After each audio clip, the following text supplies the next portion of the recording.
Wow, what a great day. Real quick, can everybody just give a round of applause for Vishal and all the conference organizers?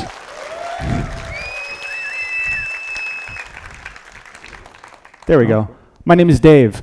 Boy, this is my second time at Laracon India, but my first time speaking, so let me introduce myself. As Vishal said, I live in the United States, roughly halfway between New York and Boston, where I live with my wife and my dog. I've been in the Laravel world since about 2014. Now I'm the PM at Userscape, where we primarily make two products, HelpSpot and LaraJobs. HelpSpot is a fantastic customer support application for anybody who needs a shared inbox. And LaraJobs is, of course, the official Laravel job board. If you haven't already signed up, please go to larajobs.com, sign up. I promise that will be the last thing I sell you today. And if you want to follow me online, you can go to davehicking.com or scan the QR code, and you can follow me on Twitter, Blue Sky, LinkedIn, all those things. So why am I here? Because I'm not a developer, but I am obsessed with making developers more effective. We're a small company, so I do lots of things as a product manager, but one thing I absolutely love about my job is that if I'm doing it right, I'm making the developers I work with more effective, because you can't make more time, and developers' time is incredibly precious. Your time is incredibly precious, right? We can't make more of it. So let's talk about time. How much of your day do you actually spend writing code? And how much of your day do you spend waiting around? You can get bogged down. So let's talk about getting bogged down. I've been lucky enough in my career, I've worked at lots of great places to work with amazing developers, but even the best developers can get bogged down by all kinds of things that feel out of their control. A slow build process, delays in getting a PR reviewed, waiting on feedback from customers. And so I want to tell you about a radicalizing experience that I had that inspired this talk. I was the PM for a team, small team, 2 devs. We're working on this large, complex, old application with tons of moving parts and almost no tests. Quick show of hands, I can barely see all. How many people have ever you've inherited a code base that is old, has no tests, and you have no idea what you're doing? Yeah, I see okay, lots of hands, right? And this is because, there's my code, there's my slides getting weird. Real world code bases are messy. And so the lead developer on this project came to me, and he told me one day during a one-on-one that this was the worst project he had ever worked on. I was like, the worst? Because sure, this code base is old, it's a little messy, but this is kind of what we did. This was our specialty. And besides, these were nice people, they communicated well, they were caring about all the right things. So I said, how bad could this really be? Bad. The answer was bad. I asked what made it so bad, and he told me how long it took him to do a new build on a staging site with good test data, right? This was a complex app. We couldn't just rely on what was happening locally. We needed to really test it. People we were working with, they had a homegrown build system, right? So he told me how long it takes, and I couldn't believe him. Was it 5 minutes? No. Was it 10 minutes? I wish. Because it couldn't be more than 15, right? No. The answer was 30 minutes. It took 30 minutes every time we wanted to see if a bug fix, a feature, fixing a typo did what we thought it was going to do. That's 30 minutes lost where you can't work, you can't iterate, you're going to get out of your flow, right? You're going to get out of what you're doing, and now you have to context switch and you come back and you don't even remember what you were doing in the first place. It's a break in the loop, right? The loop that you try to get into as a developer. And so this lead on the project told me that it didn't just make him not like this project, it made him not even want to come into work, right? It made him like dread working, because every time I asked him to do something, he knew it was going to take all this time. And then, he didn't want to do it anymore. And so this project changed me. Now, maybe 30 minutes doesn't sound too bad to you. If so, this talk might be for you. But this experience changed how I think about what I can do to make developers more effective, and it certainly changed how I think about what makes developers happy. So here we are 5 minutes into the talk. We're finally getting to the topic. What is the secret to developer happiness? Is it perks, a big salary? Maybe you can be like Taylor and drive a Lambo. I mean, that doesn't hurt, right? Is it using the latest and greatest? You get on a project, you can use whatever tools you want, you've got all the time in the world. These are also nice things. But I think that the secret is more fundamental. It's not really at the core of why all of you like to write code.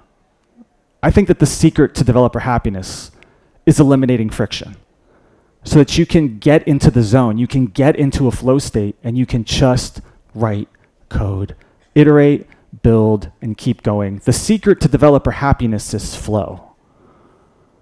So I care about developer happiness, but maybe you're skeptical, or maybe you think your boss is skeptical, or whoever. Maybe you think it's not something you have to worry about, but what I guarantee anybody who does anything with software development cares about is wasting time.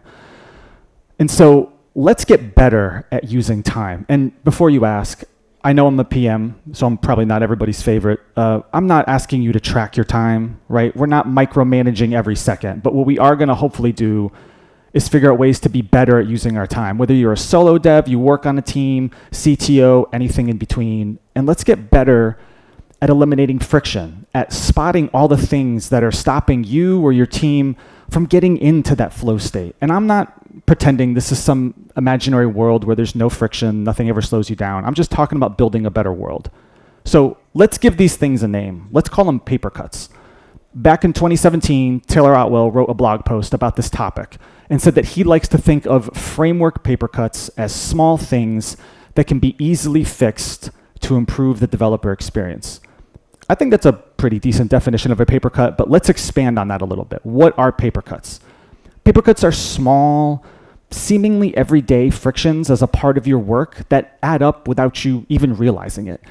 They rob you of your time, they slow you down, and pretty soon you forgot what you've done, or you're out of your flow, you're out of the zone. They accumulate and they aggregate. And sometimes these paper cuts are things that we're just used to, right? Maybe it doesn't take you 30 minutes to do a build, but maybe it's, this test suite, it's a slow one, but who cares? We're used to it. Maybe it's who knows what it is, right? And paper cuts are the enemy of feedback loops. I think this is unacceptable, and my hope is that by the end of this talk, you all feel the same way. So I hope you're on the edge of your seat, hopefully thinking to yourself, how do I make these feedback loops better? Well, let's talk about what I mean by feedback loops. Feedback loops are a series of inputs and outputs that we use to work and get feedback about writing software, right? Our goal is to get positive or negative feedback so that we can iterate and we can get in the flow. You're writing code, you're testing, you're building, you're getting feedback, and you keep on going. And today we're going to talk about 3 types of feedback loops. Code, right? Writing and shipping code. This is where it gets fun. We're going to talk about people, dealing with people. And then your customers, whether that's internal, external, the people who are actually using the software that you are writing. So let's start by talking about getting in the flow as a developer, right? Actually writing code. You want fast feedback and then the ability to quickly iterate on that feedback. Sometimes it's tests, right? And hopefully all of you, as much as possible, are writing tests. But if writing tests feels like a point of friction for you, if you kind of secretly dread it for whatever reason, then I don't know if he's somewhere in this building.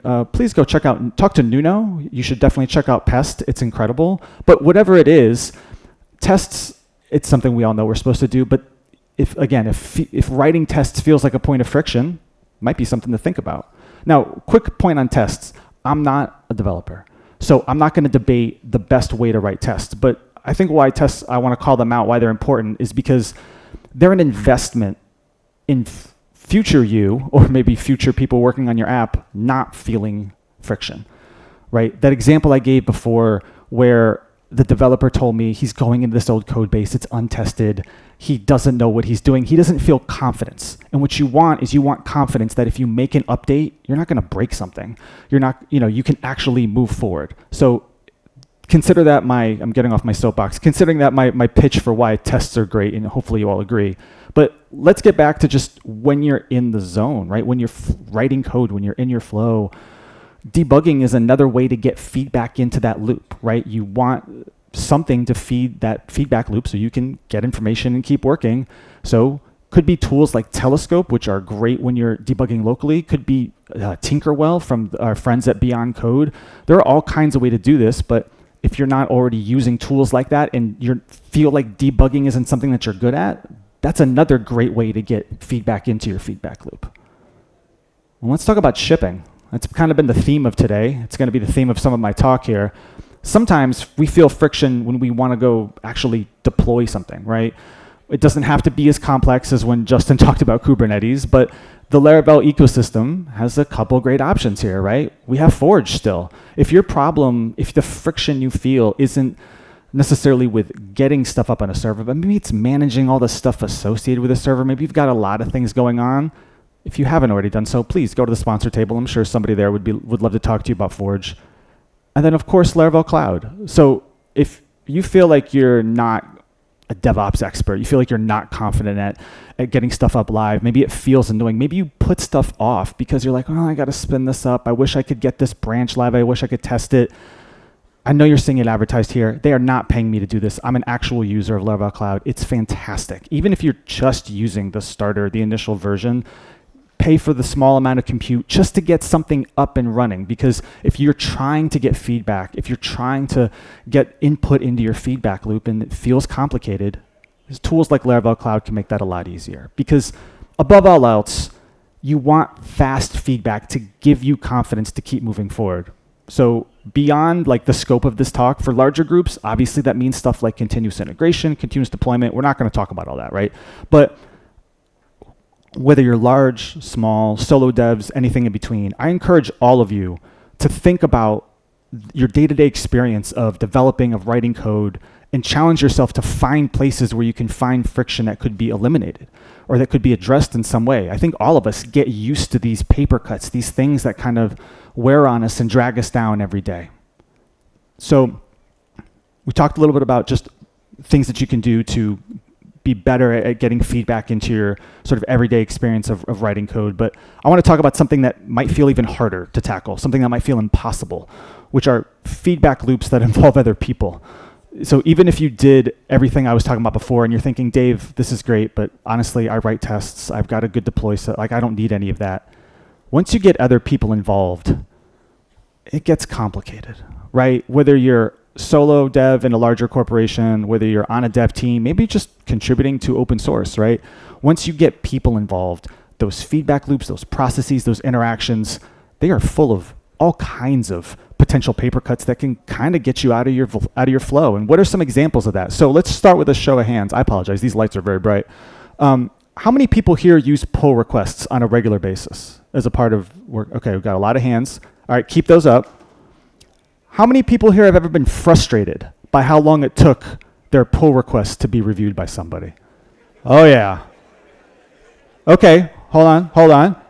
How many people have ever been asked to review a pull request and been frustrated by how poorly written it was? And no offense, we're all busy, but okay, a lot of hands. All right, I'm in the right place. Listen, pull requests are fantastic, and they should be fantastic when done well. So let's talk about how to make them better. I used to work at an agency called Titan. One of my former colleagues there wrote a great guide on how to write pull requests. I encourage you, Google Titan pull request, you'll find it. But I learned a lot about how to write pull requests here. So here are some highlights. This is obvious, I know, but please give your feature branch a clear name. You would be surprised. I see this still all the time, how oftentimes feature branches have names that make no sense to anybody. Along those lines, give your commits and PRs descriptive titles. So yes, you can have work in progress, that's great. But when someone else is going to look at it, don't just say bug fixes. Say like, I fixed this typo or I did this thing. These really matter, right? For yourself, make it easy to create a PR. This should not be a pain point for you. Whether that's a bash script that you have created just to make it easy to make a PR locally, or maybe you want to make it standard for everybody at your company. So you have use GitHub, you have a template for the entire repo, whatever it is. You don't want to have to think about this, right? You don't want to have to every single time go, what do I have to do for this pull request? Just make it easy on yourself. you want to give your PR a meaningful description. So you should ideally be answering 3 questions in a pull request. Why you're writing this code, how you've done it, and what functionality has changed. Make it easy for someone to look at this and know what they're getting into. And then finally, use visuals whenever possible. Whether that's screenshots, GIFs, a video, whatever, it doesn't matter, right? Using text to communicate and explain is great, but oftentimes a single image or a small video or whatever can communicate so much more about what you're expecting to happen. So I think that a great PR starts with great PRs, right? But it's not enough because you're relying on humans, and we're tricky and we're complicated and we forget and we're busy, right? So let's make your PR process great. Make your PRs as small. See how small that text is? That's how small I want everyone's PRs to be. Make them as small as possible. I know large PRs are necessary. You're already waiting to ask me a question on Twitter about large PRs. Large PRs are sometimes necessary, but when in doubt, keep it small. Smaller, focused PRs are just easier for people to review. If you're asked to review PRs and you've got one that changes dozens of files, thousands of lines of code, and you have another one that is small and focused, which one are you going to look at first, right? I think this is a big one. I think we should all, if you're an organization, you're serious about pull requests, carve out dedicated time for reviewing pull requests. If you want anything in life to happen regularly, you need to devote time to it. If you decided you wanted to get in shape, you would devote time to running or going to the gym or doing whatever, and the same applies here. So this could be as simple as 30 minutes every morning when you first come in if you're a morning person. Maybe it's right after lunch every day. Whatever it is, carve out dedicated time, because otherwise it's just going to get lumped into everything else that happens. And spread out who is responsible for PR reviews. Because there are lots of places, even big places, where it's 1 or 2 people who are supposed to review every PR. And what that means is now you have a situation where something can go wrong. What if they get sick? What if they're out on vacation or holiday? What if they're busy and everything can slow down? The other benefit to spreading out review responsibilities is that it levels up the team. If more people on the team are seeing more code that more people are writing, you're going to get better. You're going to learn more. And finally, the thing that we all love to do, right? We all love to automate, even if it isn't that hard. We love to automate. But in this case, automate so you don't forget, right? People forget. We are busy. We have stuff going on. One great example I love here, I forget about this all the time. GitHub has scheduled reminders for teams. I feel like a lot of people don't know this or take advantage of this. You can set GitHub up so that you just get automated reminders for every open pull request that you're supposed to review in Slack or email or whatever. Small things like this. These are just examples, but don't assume that just because you're doing all these right things that your brain still won't forget, right? And so I think this is the foundation of a great PR review process. And I'm using the word process on purpose. I know, I'm a PM, I love process, I get it. It's not a dirty word, I promise. Not all process is bad process. I think not enough process is bad. I think too much is bad, and you want just enough process. So enough of process. What else can slow you down? We've talked about PRs. What are some other friction points that can slow down your feedback loop? Well, I know. Yeah, you can tell me how much you hate meetings.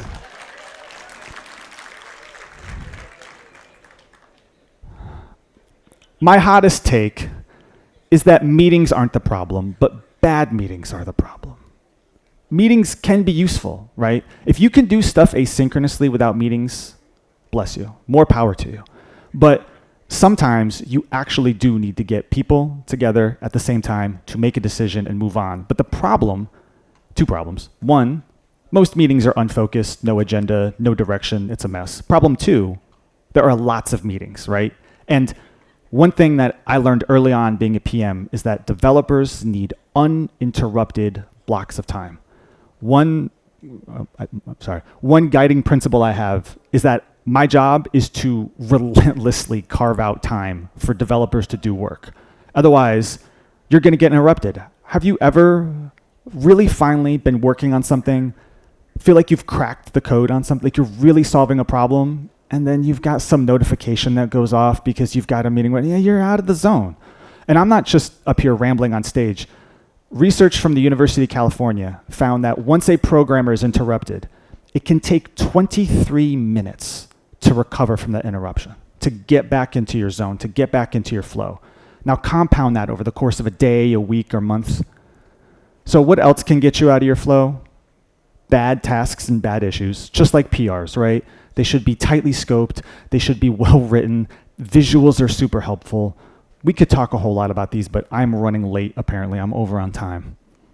Overall, above all else, process should move people forward. So there's all kinds of other process that we could talk about that I haven't had a chance to yet. Could be you have a product team or a QA team or maybe a legal team who has to sign off on things.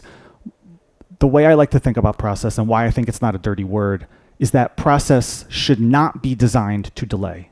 Far too often, people think of it as a choke point. They think of it as, I have to stop, no, the whole point is that process should enable progress. That is the entire point. It means that devs can have schedules that let them actually do deep work. It means that it's routine and reliable and we know what we're doing. I think process is your friend. I know, sounds weird. It's really going to be helpful with this last thing that we're going to talk about, which are customer feedback loops. Hearing from, actually just getting input at all from the people who are actually using your application.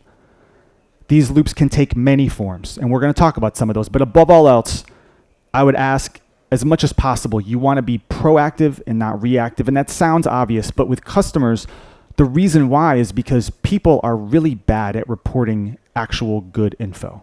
They're not just going to volunteer everything you need to know all the time. Sometimes it's not even until they're leaving. They think they're bad-mouthing you on social media. They've decided to stop paying for your product, whatever the case is. And if you're going to be in your flow, in your zone, and have a good feedback loop, your goal is to always have something to iterate on, whether that's conversations with your coworkers via pull request, whether that's from your code. And from customers, it means that you have to go seek it out, right? You can't just rely on them. So I promise this is a safe space. By a show of hands, how many of you are talking to the people using your software on a regular basis? Okay, that's actually more promising than I feared. This is good. All right.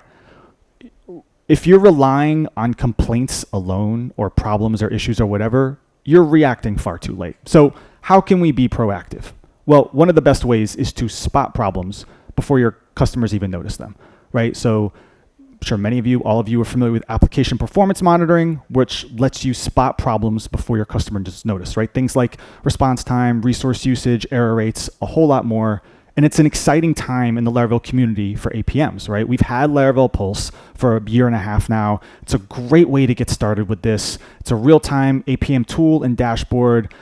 Again, if you haven't done anything with APM, Laravel Pulse is a great place to start, but maybe you need more than that. Maybe you have bigger needs, you have other things you need.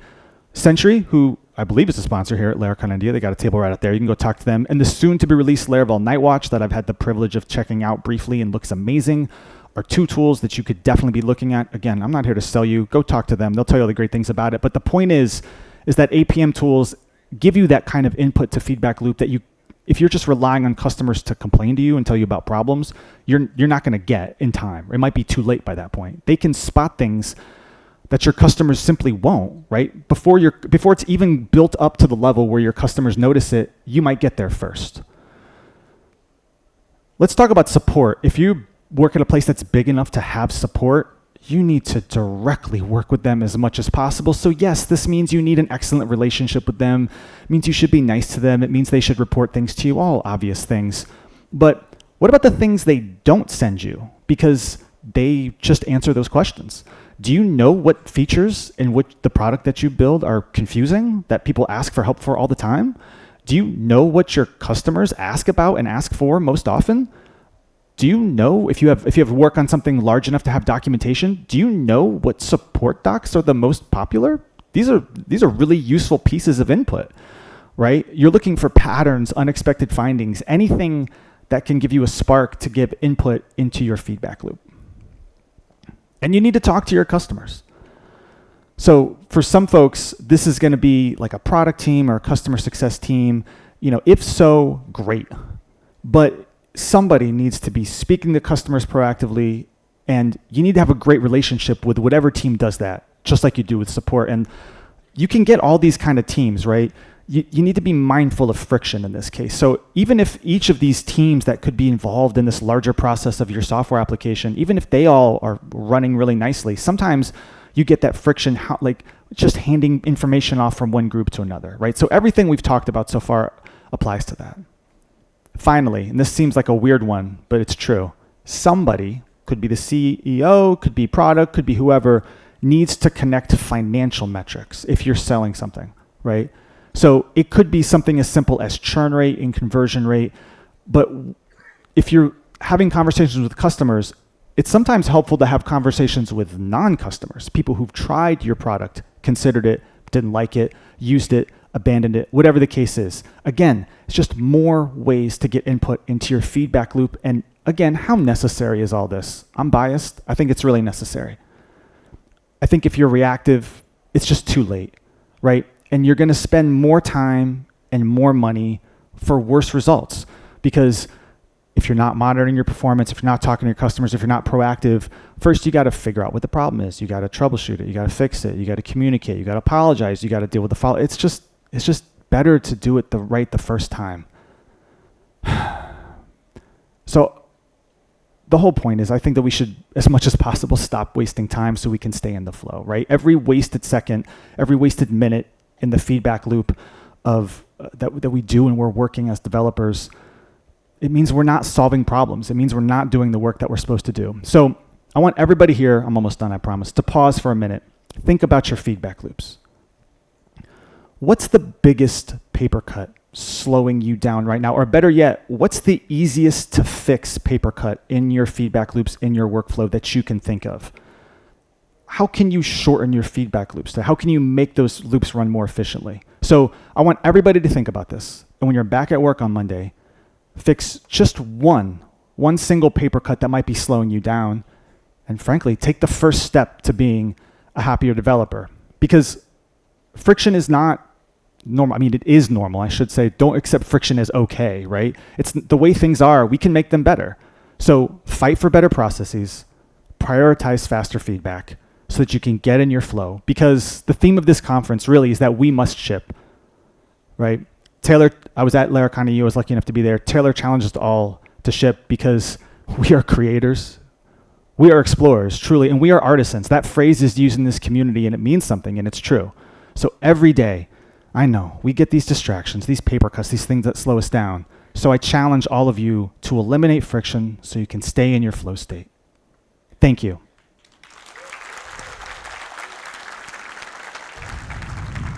Oh, yes, thank you, Dave. Yeah. Did you guys like it? Tips and tricks? Perfect. I have so many questions, but before that, can I have Preksha Shah, who can come here in meanwhile? So how is your experience between two Laracons? First, Laracon India as an attendee, also as a sponsor? Yeah, I was a sponsor last and year. And then that's second right. as a speaker. Yeah. Boy, the lights are brighter up here, I'll tell you. No, Yeah. It's been great. It's been great. Hopefully you all like that. Thank you. Yeah. And we must acknowledge him because he had some visa issues. Oh, that's all right. Wasn't possible online. He had to go to New York, make it possible, and then go back. So once again, big round of applause. Thank you for making it. Yeah. I can understand it wasn't easy, but No. you did it for us. I'm so glad that's to be here. amazing. I'm glad to be here. So the question from Preksha Shah is like, it's mostly about long-term happiness. Sure. It's not just Okay. about happiness. Yeah. Specifically ask long-term happiness. The question is, how can developers balance the constant pressure of meeting deadlines, keeping up with new technologies, and maintaining healthy work-life balance to achieve long-term happiness in their career? So it's the mixture of all. It's a great question. You can't do it all, even though there's pressure to do it all. No, it's true. Social media, everything tells us that we have to do everything all the time, all at once to stay up, and it feels overwhelming sometimes, and it feels like it's a flood. New things come out every single day, and that will rob you of your joy. You feel like you're drowning. You feel like you can't keep up sometimes, right? I have a friend who they have this concept of there are like seasons in life. Yeah. Sometimes we're up, sometimes we're down. So wherever you're at, try to at least find some time. Maybe don't keep up with everything, but find some time to stay up with things that intrigue you, to get that spark back, to keep you interested. Not every developer can be an expert at developing everything and every stack all the time. So don't feel the pressure to do that. And if you do feel that pressure, you're not alone. I'm sure other people here feel that same pressure. But I would just say, I almost like want to reject the idea that we're all supposed to stay perfectly up to date all the time. It's just not possible. Sorry, that's the best answer I have. Thanks, Dave. Yeah. Thank you.